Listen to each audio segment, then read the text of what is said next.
Hello, maayong adlaw. Ipapakita ko sa inyo guys kung paano mag-transfer from GCash to Maya kasi may nagre-request na customer. So itap lang natin yung ating GCash app at nakapag-sign in na kasi ako. So dito itap lang natin yung transfer.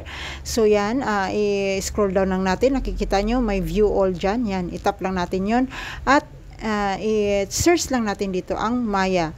So may nakita kayo Maya Philippines, yan ang itap lang natin yon at nakikita nyo yung amount na itatransfer per day ay 50,000 maximum. So yan, ilagay lang natin yung ating amount kung magkano ang i-transfer natin. Tapos yung account name, yung name ng customer na transfer natin. Tapos account number. So i-hide ko lang ito guys kasi ito na yung actual. So very confidential naman. So iyan, hide lang po. So madali lang naman po sundan.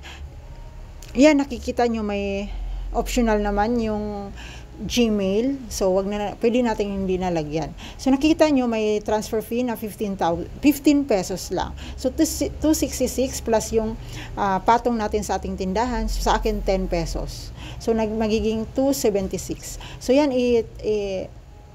check lang natin yung box na yan para mag-proceed. So pay 266, itap lang natin yon at makareceive tayo na OTP. So i-copyhan lang natin yon. Yan, ganun lang po kadali.